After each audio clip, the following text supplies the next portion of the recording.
Hey, this your boy Charles with NYCView.fm. I'm here with the one and the only Damali Wilson with World One Development's News You Can Use. And today we are here at the Civil and Human Rights Museum right here in Atlanta, Georgia. I know it's big stuff going on. We brought a delegation. It's down here from Tulsa, Oklahoma. And home of Black Wall Street on Wingwood. And I'm gonna tell you what, the feel of this, Damali, is just phenomenal.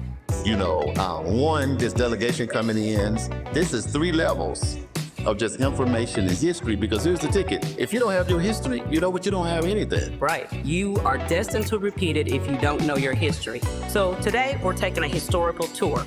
After our tour today, guess what we're gonna do? We get to do a town hall with iHeartMedia. So we're super excited about that, and we're gonna bring all of that information to you. But right now, hey, we gonna stay here. Y'all stay locked in. When we come back, we'll be at the mixer. I'm so excited about it because all the top level executives gonna be in the building. We're gonna be mixing it all up, and we're gonna make this thing continue to happen. So shout out to the Atlanta Chamber. Yes. The Black Wall Street Chamber. We doing this, y'all. This NYC.fm.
The building is 53,000 square feet, but we have 15 acres of land. So we own all that. So we basically own the whole entire block.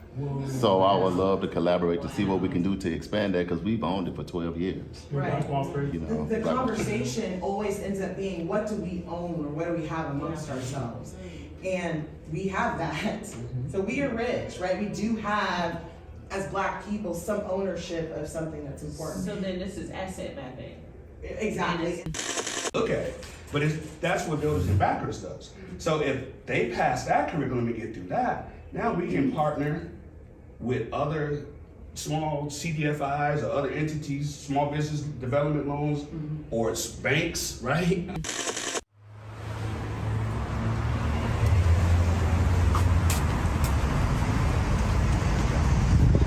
good morning, everybody. Hey, what's happening? What's happening? oh, that part.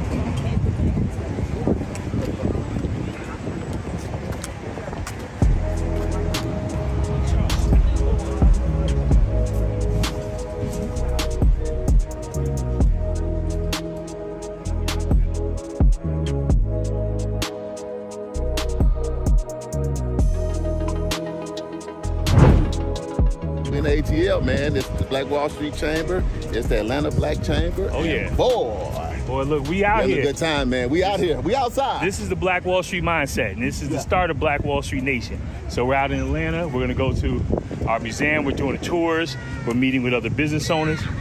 Bro, we showing excellence every day. Yeah. And so from chefs to bankers to historians to political leaders to pastors to thinkers and movers and shakers. Hey, we all here, y'all. Yeah. Oh, this a group picture? Where's Kuma? She went to get somebody. She's on her way. They're coming. We'll wait. Okay. Fall out. All right, so you have the World of Coca-Cola right there. Georgia Aquarium. Centennial Park. Okay. So when you come out, you can, if you get out early, just browse. Okay. And enjoy. Right, talk to us, man. All right, so we are in Atlanta, Georgia. We are at probably the most busiest site for sights and attractions. So over here we have the World of Coca-Cola. You can taste actually 81 flavors of Coca-Cola. Right behind me we have the National Center for Civil and Human Rights Museum. We're visiting that today. And over there we have the Georgia Aquarium. I'm talking whales and dolphins and seals and you name it. If it's in the water, it's probably over there too. So enjoy Atlanta. I'm Dwight McQueen with ATLtours.com. We're capturing Black excellence in all its forms, all its shades, all its factors, right? So that when the time comes and someone else needs to see what was possible and what was done, those that follow behind us, they can see that, hey, this is possible. We talk about capturing moments, we're talking about research. Research allows us to go back and see what we did and improve on it in the future. So when we capture these moments, we know what we did, we know where we went, we know how we moved, that's data. And we're talking about scalable things that bring wealth to the Black community. So then data is one of the first things you have to look at. Data tells us which direction to go. This trip was very important. It's great to see all of this Black excellence in just one setting. It's pretty amazing. Amazing sightseeing, great food. I'm having a great time. It's very important.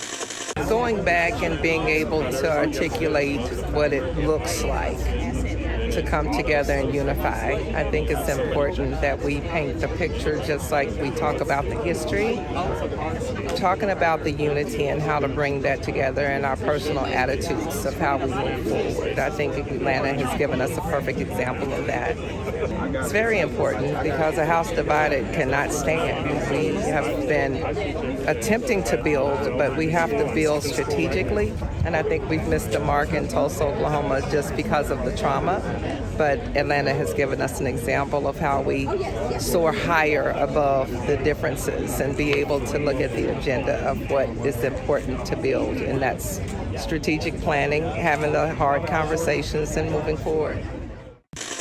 Hello, my name is Ramon Walker, and I just experienced the Civil Rights Museum in Atlanta, Georgia, and it has been a very sobering experience for me.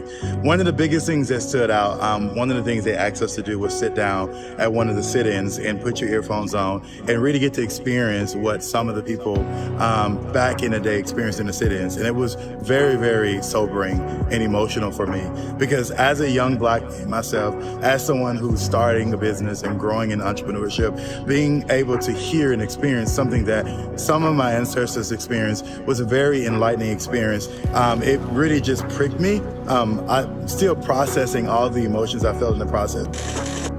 Hi, I'm Pastor Francetta Mays, Associate Pastor of Historic Vernon AME Church. We're here in Atlanta. We just left the Civil Rights Museum, and the impact was something that I'll always treasure and remember. I haven't been a person that really delved into the history of what has gone on. I just knew that there were several traumatic events that have happened over the course of time. One of the things that was very impactful was the lunch counter. Sitting there and literally hearing and feeling I still can't process what it was. I'm Donald Rose Jr., and I am the aide-de-camp for the President, Kumo Roberts, of the Black Wall Street Chamber of Commerce in Tulsa, Oklahoma. This opportunity to go and learn something new about history is always something that's valuable in our community. In this museum, there was no points where you could leave the museum. Once you went inside, you had to get the experience. But more than anything, it challenged me. It challenged me to move forward in the things that I'm called to do today. It challenged me to realize how far we've come and how far we have yet to go. But it also challenged me to be grateful of the freedom and the privileges we had today. Just hearing the voices and knowing that there were people actually being kicked and stomped. And one of the memories that I had was of my grandmother born in 1926, still having trauma when I was in my 20s. Literally in 1980, being able to, she was sharing with me with tears in her eyes about that very experience, but I wasn't able to relate to it. But on this day, I was literally frozen and in tears behind it. It was very impactful for me, not just because of what happened then, but what's still existing now. It was important because I feel as though as a black man in America, we need to know our history. We need to know that we're not going back and doing the same thing. We don't want history to repeat itself in that negative tone. So I have an opportunity to be here and take this information back to Tulsa and share it with some of the people that I know. It really compelled me to really think about my own impact, my own influence, the things that I want to do in the world, and how even taking the legacy of Dr. King, how I can continue to carry on the same legacy he had in the work that I'm doing and the people I get to empower. It stirred me up to a point that I was first angry, and then I had to process being a pastor. Where do we go from here? What do we do from here? And so that's the part that I'll leave from here impacted the most, is where do we go from here? What do we do at this point? And how do we create change in this generation? This is an opportunity that I think everyone should experience.